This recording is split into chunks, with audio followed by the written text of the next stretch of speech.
రాజును చూద్దాము రండి, బలుడైన యేసును చూడగరారండి. రాజాది రాజును చూద్దాము రండి, బలుడైన యేసును చూడగరారండి. బెత్లెహేములో నజరతు ఊరిలో, బెత్లెహేములో నజరతు ఊరిలో వాక్యమే శరీరధారి అయి వచ్చిన రాజాది రాజును చూద్దాము రండి, బలుడైన యేసును చూడగరారండి.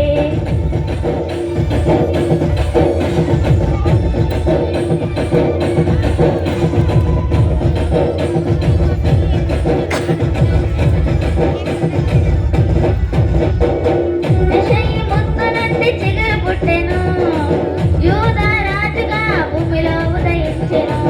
యెషయి ముత్తు నుండి చిగురు పుట్టెను, యూదా రాజుగా భూమిలో ఉదయించెను.